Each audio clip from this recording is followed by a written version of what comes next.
1920 के अंदर लिखी गई ये किताब है। बेबीलोन का सबसे अमीर आदमी। शानदार किताब है। टोटल 160 पेजेस है इसके अंदर। अपन पढ़ने की कोशिश करते हैं इसको, और आप इसको ऑडियो बुक की तरह भी सुन सकते हैं। शुरू करते हैं। बंजीर बेबीलोन में रथ बनाता था। इस समय वह अपने घर के आहेदे में दीवार पर उदास बैठा था।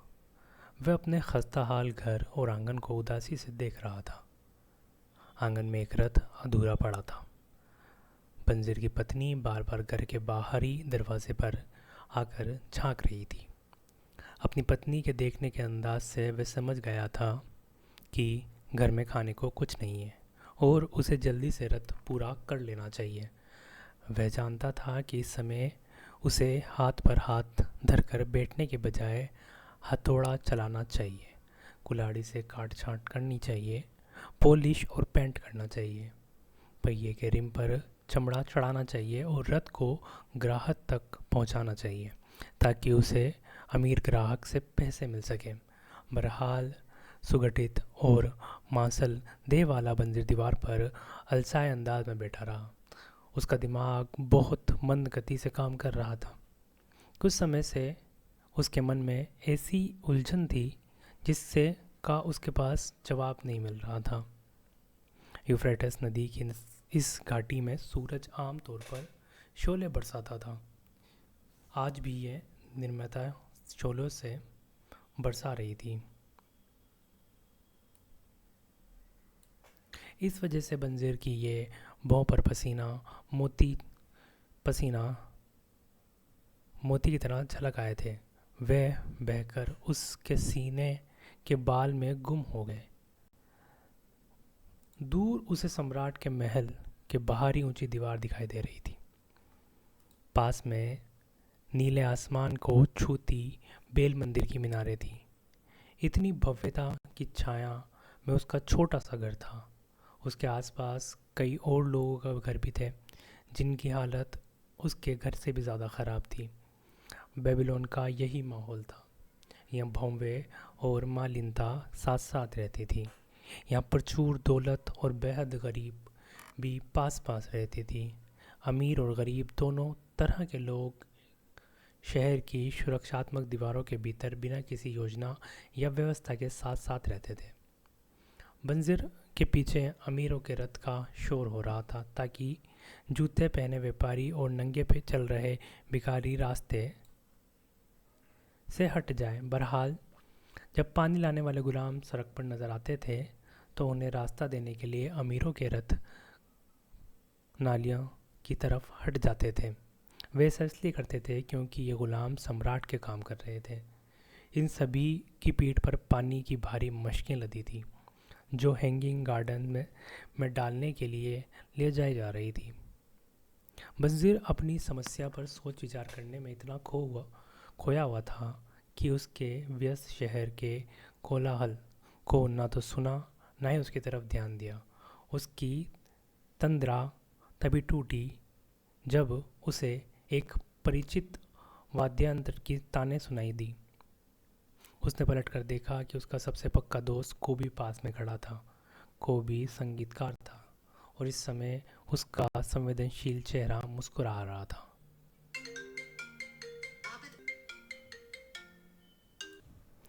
कोबी ने झुककर सलाम करते हुए कहा, देवता आप पर मेहरबान हो मेरे अच्छे मित्र। लेकिन ऐसा लगता है कि देवता आप पर पहले ही इतने मेहरबान हो चुके हैं कि अब आपको मेहनत करने की कोई ज़रूरत ही नहीं। आपकी खुशकिस्मती देखकर मुझे भी खुशी हो रही है। इतना ही नहीं, मैं तो ये भी चाहता हूँ कि आपकी खुशकिस्मती भी मेरे से मेरी भी किस्मत बदल जाए। आपका पर्स ज़रूर भारी होगा, क्योंकि अगर ये सिक्कों की वजह से भारी नहीं होता तो आप रथ बनाने के काम कर रहे होते। मेहरबानी करके आप अपने पर्स में से 2 सिक्के निकाल कर मुझे उधार दे दें। मैं आज रात को समाप्त की दावत के बाद उधार चुका दूंगा। आपको पता भी नहीं चलेगा इससे पहले कि आपका उधार वापस लौट आएगा। बंजीर ने उदासी से जवाब दिया, अगर मेरे पास 2 सिक्के होते तो मैं उन्हें किसी को भी उधार नहीं देता, तुम्हें भी नहीं। तुम मेरे सबसे पक्के दोस्त हो। इसका कारण ये है कि वो सिक्के मेरी ज़िंदगी में ज़िंदगी भर की दौलत होते, मेरे पूरी दौलत, कोई भी अपनी पूरी दौलत किसी को उधार के नहीं देता, भले ही वह उसका सबसे पक्का दोस्त ही क्यों ना हो। क्या? कोबी ने हैरान होकर कहा। तुम्हारे पर्स में एक भी सिक्का नहीं है, इसके बावजूद तुम दीवार पर बैठे हो। उस रत को पूरा क्यों नहीं करते? तुम्हारी तेज़ भूख को शांत करने के लिए भोजन कहाँ से आएगा? तुम ऐसा तो नहीं, तुम तो दिन रात मेहनत करते थे। क्या कोई चीज़ तुम्हें दुखी कर रही है? क्या देवताओं ने तुम्हारी पर कोई मुसीबत लाद दी है? ये मुसीबत ज़रूर देवताओं ने ही लादी होगी, बंजिर ने हामी भरते हुए कहा। सारा झमेला एक सपने से शुरू हुआ था। यह बेसिरपैर का सपना था।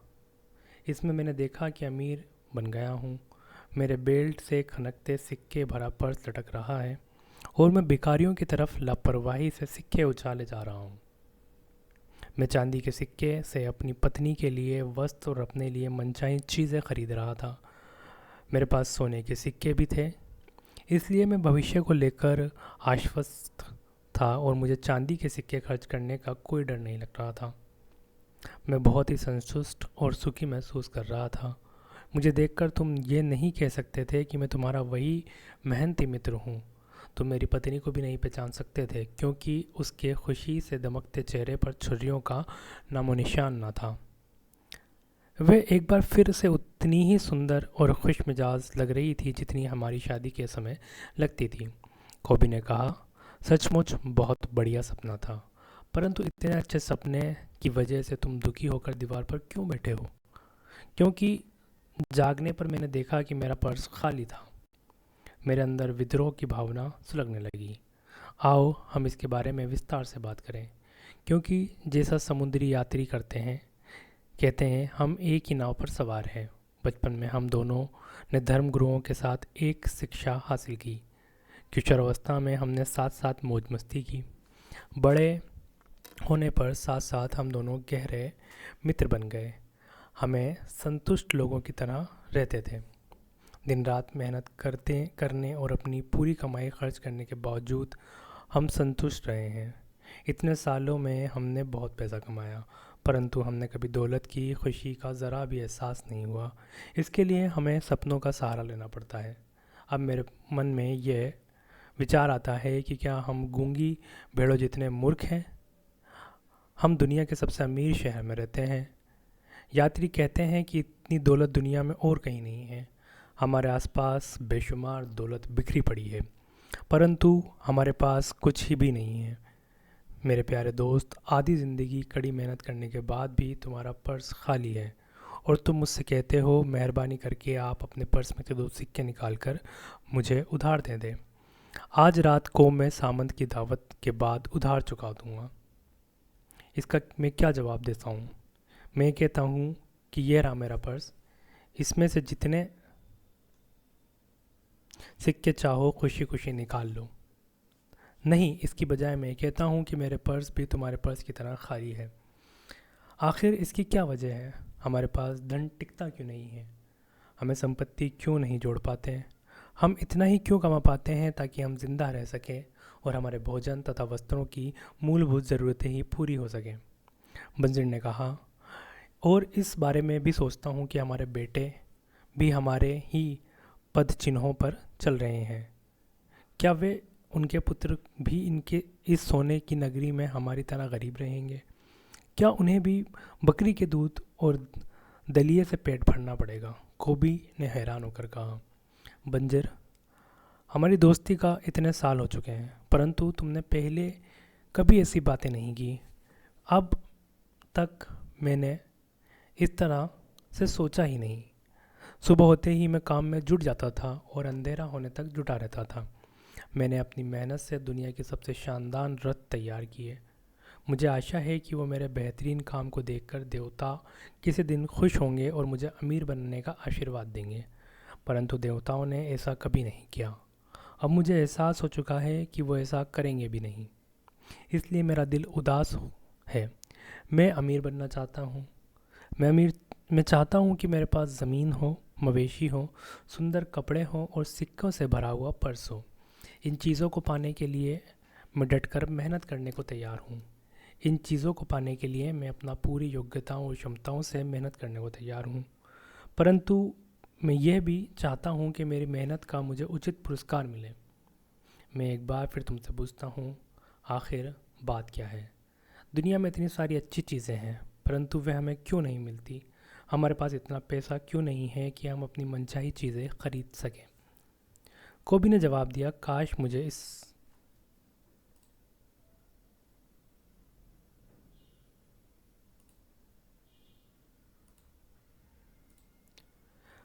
कोबी ने जवाब दिया, काश मुझे इस सवाल का जवाब पता होता।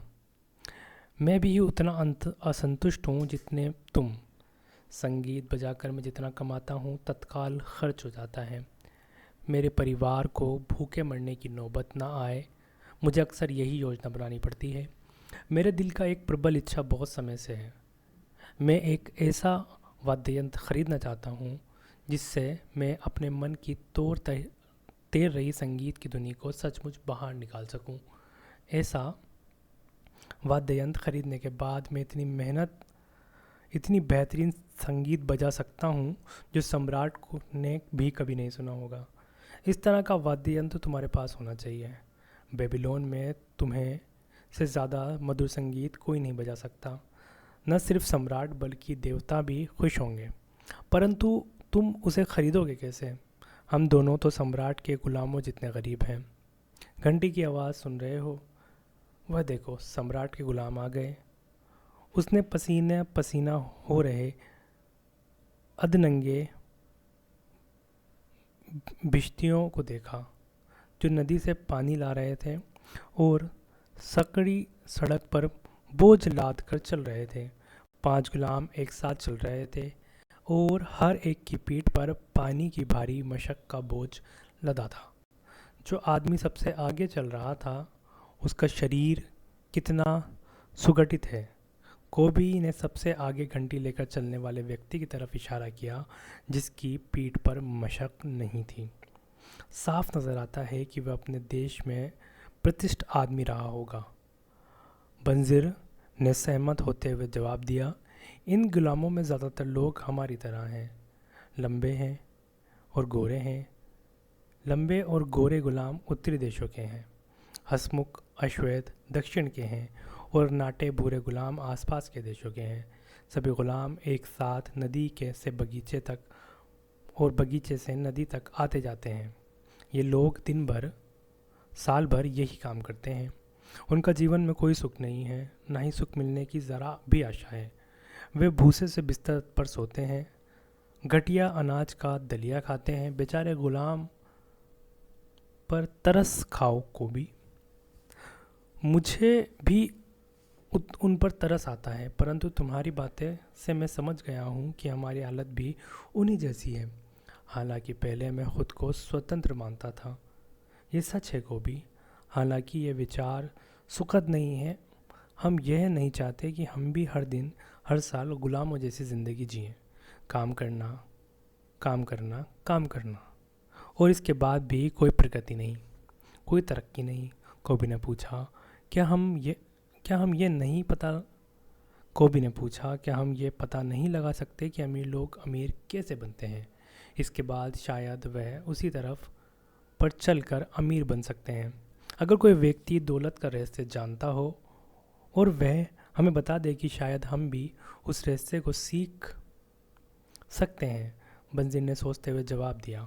कोबी ने सुझाव दिया, अगर आज ही मुझे पुराना मित्र आकर दिखा था, अरकाद दिखा था। वह अपने सुनहरे रथ पर सवार था। उसने मुझे देखकर अनदेखा नहीं किया जिस तरह बाकी अमीर लोग करते हैं। इसके बजाय उसने अपना हाथ मेरी तरफ हिलाया ताकि सब लोग ये देख लें कि वह संगीतकार कोबी का मुस्कुराकर अभिवंदन कर रहा है। मंसिर ने कहा, लोग कहते हैं कि अरकद बेबीलोन का सबसे अमीर आदमी है। कोबी ने जवाब दिया, इतना अमीर कि सम्राट भी खजाने के लिए समय समय पर उसकी मदद रहता है। बंजिर बीच में बोल पड़ा, इतना अमीर? अगर वह मुझे कहीं रात के अंधेरे में मिल जाए तो मुझे डर है कि मेरा हाथ उसके मोटे पर्स पर चला जाएगा। कोबी ने झिझकते हुए कहा, बकवास। इंसान की दौलत उसके पर्स में नहीं होती।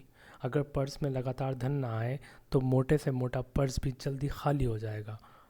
अरकात का आमदनी इतनी ज़्यादा है कि वह कितना ही दिल खोल कर खर्च करे, उसके पर्स हमेशा भरा रहता है। आमदनी ही सबसे बड़ी बात है, बंजीर बोला। मैं चाहता हूँ कि मेरे पर्स में भी आमदनी आती रहे, भले ही दीवार पर बैठा क्यों ना हूँ या दूसरे देश की यात्रा करने चला जाऊँ। अरकत को मालूम होगा कि आमदनी कैसे बढ़ाई जा सकती है। क्या तुम्हें लगता है कि वह मेरे जैसे मंदबुद्धि व्यक्तियों को ये बात स्पष्टता से समझा सकता है? कोबी ने कहा, मैंने सुना है कि उसने अपने पुत्र नोमज़ीर को यह ज्ञान दिया था। इसके बाद नोमज़ीर निनेवा गया और अपने पिता की सहायता के बिना बहुत अमीर बन गया। कोबी, तुमने एक बहुत बेहतरीन विचार दिया है। बंजीर की आंखों में एक नई रोशनी चमकने लगी। अच्छे मित्र की समझदारी की भली सलाह मुफ्त में मिलती है और अरकत हमेशा हमारा अच्छा मित्र रहा है। इस बात से कोई फ़र्क नहीं पड़ता कि हमारा पर्स खाली हो, हमारी गरीबी और हमें नहीं रोक सकती। हम सोने की नगरी में गरीबों की तरह रहते रहते तंग आ चुके हैं। हम अमीर बनना चाहते हैं। आओ अरकात के पास चलकर उससे सीखें कि हम अपने आमदनी और दौलत को कैसे बढ़ा सकते हैं। तुम्हें मेरे दिल की बात कह दी। तुम्हारी बातों से मेरे मन में एक नया विचार आया है। अब मैं ये समझ गया हूँ कि अब हम अमीर क्यों नहीं बन पाए। सच तो ये है कि आज से पहले हमने कभी अमीर बनना ही नहीं चाहा। तुम्हारा लक्ष्य ये था कि तुम बेबीलोन के सबसे मजबूत रथ बनाओगे और तुम लगन से उस दिशा में मेहनत करते रहे। तुमने अपना सर्वश्रेष्ठ प्रयास उस लक्ष्य को समर्पित कर दिया, इसलिए तुम काम में सफल हुए। मेरा लक्ष्य बेहतरीन संगीतकार बनना था और मैंने उस दिशा में ही मेहनत की। अंततः मैं अपने लक्ष्य तक पहुंचने में सफल हुआ। जिन लक्ष्यों की दिशा में हमने मेहनत की उन तक पहुंचने में हमें सफलता मिली। देवताओं को इस स्थिति में यूं चलते चलते से कोई दिक्कत नहीं थी। बहरहाल अब हमें उनसे उगते सूरज की किरण दिख गई है। ये हमें आमंत्रित कर रही है कि अब हमें अमीर बनने का तरीका सीखें। अगर हम अमीर बनने का तरीका सीख लेंगे तो हमारी सारी इच्छाएं चुटकी बजते ही पूरी हो जाएगी।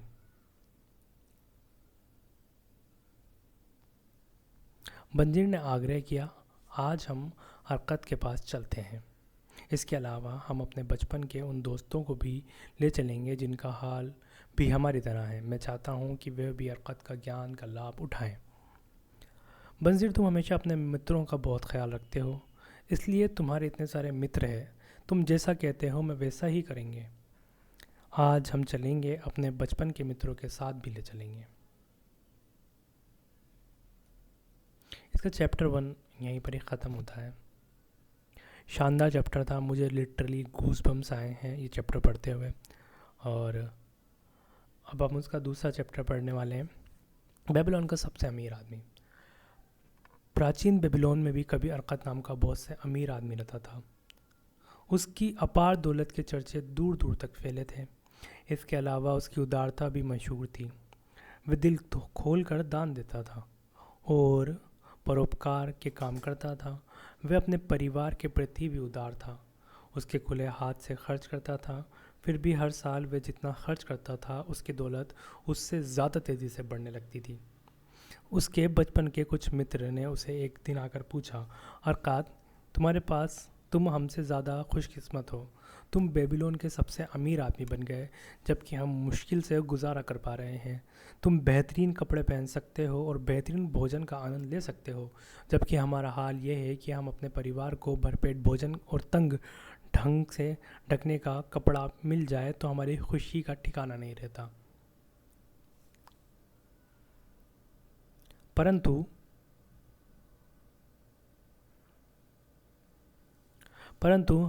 कभी हम एक जैसे थे। हमें एक ही अध्यापक ने पढ़ाया और हम एक ही साथ खेले हैं। पढ़ाई या खेल में तुम हमसे आगे नहीं थे और इसके बाद भी कई साल तक तुम्हारी हालत हमसे बेहतर नहीं थी। जहाँ तक हम जानते हैं तुमने हमसे ज़्यादा कड़ी मेहनत भी नहीं की। फिर ऐसा क्यों है कि किस्मत तुम पर मेहरबान हो गई और तुम्हें ज़िंदगी की सारी खुशियाँ दे दी, जबकि उसने हमें नज़रअंदाज कर दिया, हालांकि हम भी तुम्हारे ही जितने हकदार थे। इस पर अरकाद ने कहा, अगर तुम लोगों के पास पैसे की कोई दिक्कत आ रही है तो इसका कारण ये है कि या तो तुमने दौलत को इकट्ठा करने के नियमों को नहीं जान पाए हो या फिर तुमने उनका पालन नहीं करते। किस्मत एक ऐसी दृष्ट देवी है जो किसी का भी स्वाभाविक रूप से भला नहीं करती है। जिस पर भी यह बनी मेहनत के धन की बरसात कर देती है वह लगभग हमेशा बर्बाद हो जाता है। उसकी मेहरबानी के बाद इंसान बेतहाशा खर्च करने लगता है और कुछ ही समय के बाद सारी दौलत गंवा बैठता है। दौलत तो चली जाती है परंतु उसके अंदर बहुत सी इच्छाओं की भूख बाकी रह जाती है जिन्हें संतुष्ट करने का अब उसके पास कोई साधन नहीं है। जिन लोगों पर किस्मत मेहरबान होती है उनमें से कई कंजूस बन जाते हैं और अपनी दौलत को सेंध कर रखते हैं। वे खर्च करने से डरते हैं क्योंकि वे जानते हैं कि अगर उनकी दौलत चली गई तो उसके बाद उनमें दौलत कमाने की योग्यता नहीं है। इसके अलावा उन्हें चोरों और डाकुओं का भी डर सताता है। इस तरह उनकी ज़िंदगी खोखली और कष्टकारी हो जाती है। शायद ऐसे लोग भी होंगे जो मेहनत के बिना कमाई दौलत को लेकर उसे बढ़ा लें और सुखी नागरिकता के रूप में जीवन जिए, परंतु ऐसे लोग बहुत कम होंगे। मैंने आज तक ऐसे व्यक्ति को नहीं देखा, हालांकि मैंने इस बारे में कई अफवाहें ज़रूर सुनी है। अगर तुम लोगों को यकीन नहीं हो रहा तो वह अपनी जान पहचान के उस लोगों के बारे में सोचो जिन्हें विरासत में अचानक दौलत मिली थी। क्या ऐसा नहीं होता? अरकाद के मित्रों ने स्वीकार किया कि जिन लोगों को विरासत में दौलत मिली थी उनके बारे में यह सच था, परंतु मित्रों ने अरकाम से कह दिया कि वे अपने दौलतमंद बनने की कहानी विस्तार में बताएं। इसके जवाब में अरकाद ने बोला, मैं अपने जीवनी में मैंने चारों तरफ सुख और संतुष्टि देने वाली बहुत सी अच्छी चीज़ें देखी। इसके बाद मैंने यह भी देखा कि दौलत इन सबकी शक्तियों को बढ़ा देती है। दौलत में शक्ति होती है। दौलत हो तो बहुत सी चीज़ें संभव है। अगर आप अपने घर को सबसे महंगे सामान से सजा सकते हैं, आप पूरे देश की यात्रा कर सकते हैं, आप दूर के देशों में जाकर व्यंजनों का स्वाद चख सकते हैं, आप सुनार और जौहरी से आभूषण भी खरीद सकते हैं, आप ईश्वर के भव्य मंदिर बना सकते हैं, आप ये सारे काम कर सकते हो। इसके अलावा उनके अनेक ऐसे काम कर सकते हो जिसने इंद्रियों को आनंद तथा आत्मा को सुख मिले। और जब मुझे इन सब बातों का एहसास हुआ तो मैंने ये संकल्प किया कि मैं ज़िंदगी की तमाम अच्छी चीज़ें हासिल करके रहूँगा। मैं उन लोगों जैसा नहीं बनूँगा जो दूर खड़े रहते हैं और सुखी लोगों से ईर्ष्या करते हैं। मैं सस्ते कपड़ों में संतुष्ट नहीं रहूँगा जिनमें लोग सम्मानजनक दिखने की कोशिश करते हैं। मैं गरीब आदमी की ज़िंदगी से संतुष्ट नहीं रहूँगा। इसके विपरीत मैं बेहतरीन चीज़ों के जश्न में ख़ुद को एक सम्मानित अतिथि बनाऊँगा। जैसे तुम लोग जानते हो, मेरे पिता एक छोटे व्यापारी थे और हमारा परिवार बड़ा था, इसलिए मुझे विरासत में कुछ मिलना की ज़रा भी उम्मीद नहीं थी। जैसे तुम लोगों ने कहा, मुझ में तीव्र बुद्धि या विशेष योग्यताएं भी नहीं थी, इसलिए मैंने फैसला किया कि अगर मैं अपनी इच्छा पूरी करना चाहता हूँ तो इसके लिए मुझे अपना समय और ज्ञान की ज़रूरत है। जहाँ तक समय का सवाल है, ये सब के पास प्रचुरता में होता है। तुम सब के पास दौलतमंद बनने के लिए काफ़ी समय था जिसे तुमने बर्बाद कर दिया। तुम लोगों के अनुसार तुम्हारे पास संपत्ति के नाम पर सिर्फ तुम्हारा परिवार है, जो सचमुच में गर्व करने लायक है। जहाँ तक ज्ञान का सवाल है, तुम्हें याद होगा तो हमारे बुद्धिमान अध्यापक ने हम सबको ये सिखाया था कि ज्ञान दो तरह का होता है।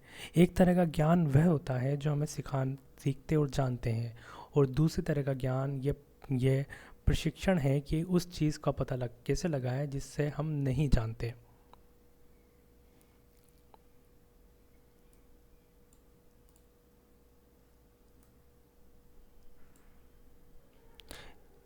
इसलिए मैंने ये पता लगाने का फ़ैसला किया कि जब दौलत का संग्रहण कैसे किया जा सकता है। मैंने यह संकल्प किया कि इसका तरीका मालूम होते ही मैं दौलत का संग्रह करने में जुट जाऊंगा और इस काम को अच्छी तरह करूंगा।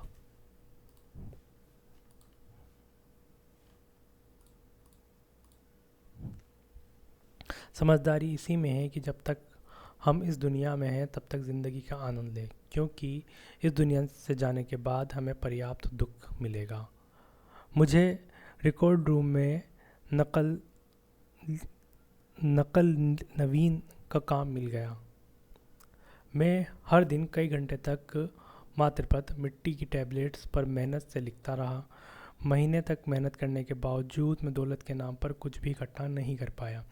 भोजन, कपड़े, देवताओं के प्रतिष्ठित और जाने कितने चीज़ें मेरे पास, सारी कमाई खर्च हो गई, लेकिन इसके बावजूद मेरा संकल्प कम नहीं हुआ। फिर एक दिन साहूकार अल्केमिस्ट सिटी मास्टर घर पे आए हुए थे। उन्होंने 90 नियम की नकल मांगी और मुझसे कहा कि मुझे ये 2 दिन में चाहिए। अगर ये काम उस समय तक पूरा हो गया तो मैं तुम्हें तांबे के तो सिक्के दूंगा। मैंने कड़ी मेहनत की, परंतु वह नियम लंबा था और अल्गेशन आए तो काम अधूरा पड़ा था। वे नाराज़ होकर बोले कि मैं उसका गुलाम होता तो वो मेरी खाल उधेड़ लेते। बहरहाल मैं जानता था कि सिटी मास्टर उन्हें मुझ पर हाथ उठाने नहीं देंगे, इसलिए मुझे इस बात का भी डर नहीं था। मैंने उनसे कहा, अल्केमिस्ट साहब, आप बहुत अमीर हो, मुझे बताएं कि मैं अमीर कैसे बन सकता हूँ। अगर आप ऐसा करने का वादा करें तो मैं सारी रात मातृपत्र लिखूंगा और सूरज उगने तक आपका काम पूरा हो जाएगा। वे मेरी तरफ देखकर मुस्कुराए और बोले, तुम बहुत ही दुस्साहसी हो, परंतु मुझे ये सौदा मंजूर है। मैंने पूरी रात लिखता रहा, हालांकि मेरी कमर दर्द हो रही थी। तेल की बदबू से मेरा सिर घूम रहा था और मेरी आंखों के सामने अंधेरा छा रहा था। लेकिन जब वे सुबह आए तो नियम की पूरी नकल तैयार हो चुकी थी। फिर मैंने कहा, आप अपना वादा पूरा करें। वे दयालुता से बोले, तुमने सौदे की अपनी तरफ वाला हिस्सा पूरा कर लिया है बेटे, और मैंने अपना हिस्सा पूरा करने के लिए तैयार हूँ। मैं तुम्हें वह सब बताऊंगा जो तुम जानना चाहते हो, परंतु क्योंकि मैं बूढ़ा हो रहा हूँ और बूढ़े लोगों को मुंह चलाना अच्छा लगता है। जब युवक बूढ़े लोगों के पास सलाह लेने आते हैं तो उन्हें अनुभव के हासिल ज्ञान मिलता है, परंतु अक्सर युवक ये मान लेते हैं कि बूढ़े लोगों के पास जो भी ज्ञान है वे गुजरे ज़माने का ज्ञान है और वर्तमान में उसका कोई लाभ नहीं होगा। यही वजह है कि उस ज्ञान का लाभ नहीं उठाते। मगर एक बात हमेशा याद रखना, आज जो सूरज चमक रहा है ये वही सूरज है जो तुम्हारे ज़माने में चमकता था, और ये सूरज तब भी चमकता रहेगा जब तुम्हारे नाते पोती इस दुनिया से चले जाएंगे। उन्होंने आगे कहा, युवक के विचार उनके धूमकेतुओं की तरह होते हैं जो अक्सर आसमान को चमकदार बनाते देते हैं, जबकि बुढ़ापा का ज्ञान सितारों की तरह होता है जिनकी चमक से में कोई फ़र्क नहीं आता। इसलिए समुद्री यात्रा करने वाले लोग सितारों के आधार पर अपनी दिशा निर्धारित करते हैं, धूमकेतुओं के आधार पर नहीं करते। मेरे शब्दों को अच्छी तरह से गांठ बांध लो, क्योंकि अगर तुम मेरी बात से मैं छिपी सच्चाई को नहीं समझ पाओगे तो तुम्हें लगेगा कि तुम्हारी रात भर की मेहनत बेकार चली गई है। फिर उन्होंने अपनी मोटी भौहें नीचे से मुझे पर तीखी निगाह डाली। इसके बाद धीमे परंतु सशक्त लहजे में बोले, मैं दौलत की राह पर तब पहुंचा जब मैंने ये फैसला किया कि मैं कमाई का एक हिस्सा खुद रखूँगा। अगर तुम भी ऐसा करो तो तुम भी दौलत की राह पर पहुंच जाओगे। फिर वे मेरी तरफ पेनी निगाहों से देखते रहे। बोले कुछ नहीं। मैंने पूछा, बस इतना ही? उन्होंने जवाब दिया, भेड़ चलाने वाले किशोर को साहूकार में बदलने के लिए बस इतना ही काफ़ी था, परंतु मैं जितना कमाता हूँ वह सब तो रखता हूँ। क्या यह सच नहीं है? उन्होंने कहा, बिल्कुल नहीं। क्या तुम दर्जी को पैसे नहीं देते हो? क्या तुम मोची को पैसे नहीं देते हो? क्या तुम भोजन पर खर्च नहीं करते हो? क्या तुम बेबीलोन में बिना खर्च किए ज़िंदा रह सकते हो? तुम्हारी पिछले महीने की कमाई कहाँ है? पिछले साल की कमाई? मूर्ख, तुम बाकी सबको पैसे देते हो परंतु खुद को नहीं देते। बेवकूफ़, तुम अपने लिए नहीं दूसरों के लिए मेहनत करते हो। इससे अच्छा तो यह है कि तुम गुलाम बन जाओ और मालिक तुम्हारी मेहनत के बदले तुम्हें खाना दे तथा पहनने को दे। अगर तुम अपनी कमाई का 10वां हिस्सा अपने पास रखोगे तो तुम्हारे पास 10 साल में कितनी दौलत जमा हो जाएगी। मेरा गणित ठीक ठाक था, इसलिए मैंने तत्काल जवाब दिया, मेरी 1 साल की आमदनी के बराबर। वे बोले, तुम्हारी बात आधी सच्ची है। देखो, जो तुम स्वर्ण मुद्रा बचाते हो वो तुम्हारी गुलाम बनकर तुम्हारे लिए काम करती है। यह स्वर्ण मुद्रा जितने भी तांबे के सिक्के कमाती है वे इन सब की संतानें हैं और वे तुम्हारे लिए धन कमा सकते हैं। अगर तुम दौलतमंद बनना चाहते हो तो तुम अपनी बचत का निवेश करना चाहिए ताकि तुम्हारी बचत इसकी संतानें धन कमाएं तथा तुम्हें मनचाही दौलत प्रदान करें। उन्होंने आगे कहा, तुम्हें शायद यह नहीं लग रहा होगा कि मैं तुम्हारी रात भर की मेहनत के बदले तुम्हें गलत सलाह दे रहा हूँ, परंतु यकीन करो मैं तुम्हें 1000 गुना ज़्यादा भुगतान कर रहा हूँ, बशर्ते तुम मेरी बातों को पीछे छिपी सच्चाई को समझने की बुद्धि रखते हो। अपनी कमाई का एक हिस्सा खुद रखो, चाहे तुम्हारी कमाई कितनी ही कम क्यों ना हो। तुम्हें इसके 10वें हिस्से यानी 10% से कम नहीं बचाना चाहिए। तुम्हें इससे जितना ज़्यादा बचा सकते हो बचा लो। इससे पहले खुद को भुगतान करो, बची हुई कमाई में अपना खर्च चलाओ। दर्जी और मोची से इतना सामान मत खरीदो कि तुम अपनी बची हुई आमदनी में उनका भुगतान न कर पाओ। इसके अलावा तुम्हें बची हुई कमाई में से ही भोजन, परोपकार और ईश्वर के लिए प्रायश्चित के लिए भी खर्च करना है।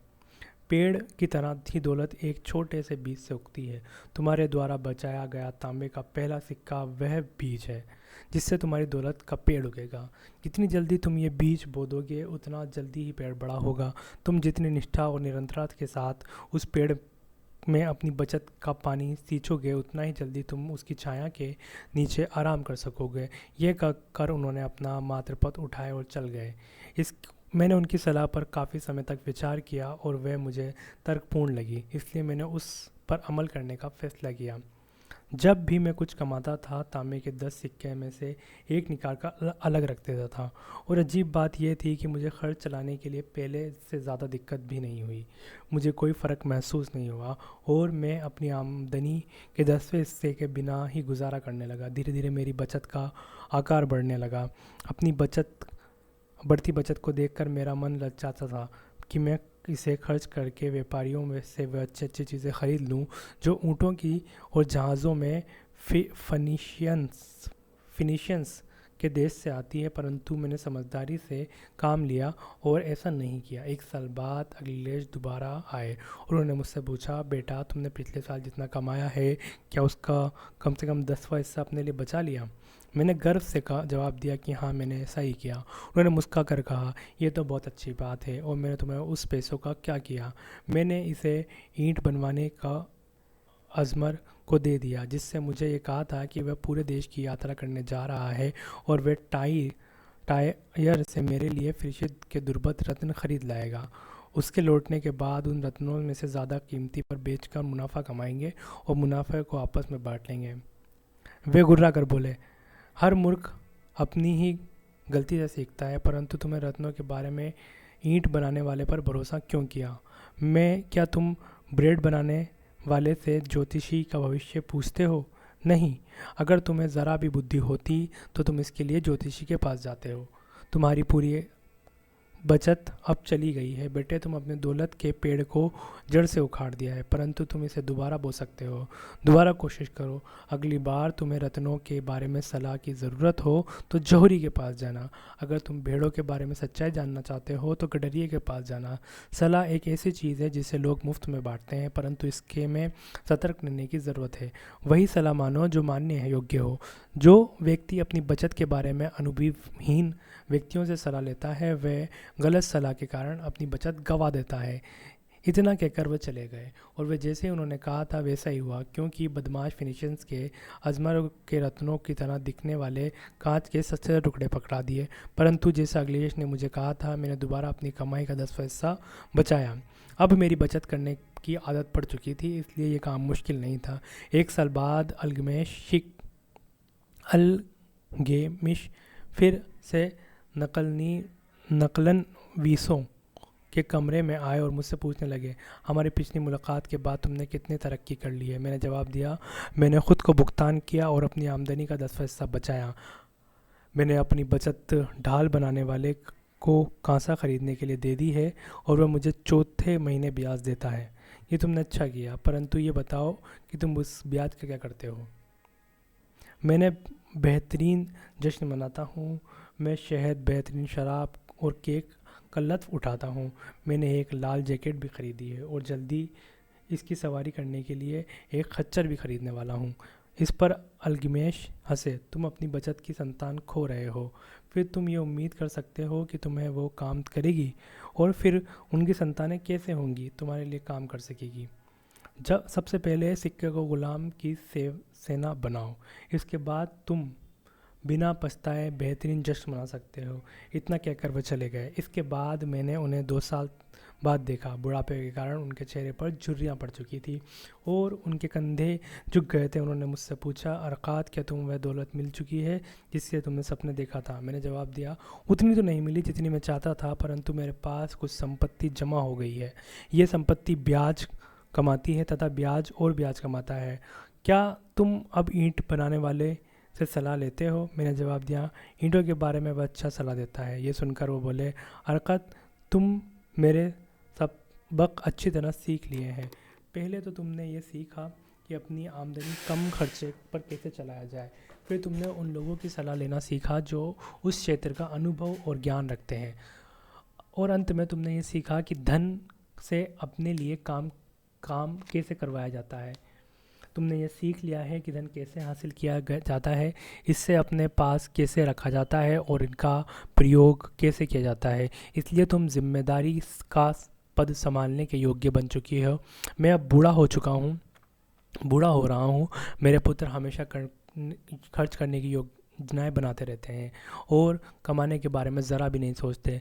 मेरी जायदाद बहुत फैली हुई है और मैं उसे नहीं संभाल सकता क्योंकि अब मैं बूढ़ा हो चुका हूँ। अगर तुम न्याप पर जाकर मेरी जायदाद संभाल लो तो मैं तुम्हें अपना पार्टनर बना लूँगा। इस तरह मैंने न्याप पर जाकर जायदाद संभाल ली, जो काफ़ी बड़ी थी। चूँकि मुझे प्रबल महत्वाकांक्षा थी और मैंने दौलत संभालने की 3 नियमों को निपुणता हासिल कर ली थी, इसलिए मैंने जायदाद के लाभ बहुत बढ़ा लिया। परिणाम ये हुआ कि मेरे पास काफ़ी पैसा आ गया और जब अल्गिमेशिस ने दुनिया से चले गए तो मुझे उनकी वसीयत के मुताबिक उनकी जायदाद का कुछ हिस्सा भी मिल गया। अरकत ने जब अपनी कहानी ख़त्म की तो एक मित्र कहा, तुम सचमुच खुशकिस्मत थे कि अल्गिमेशी तुम्हें अपना वारिस बनाया।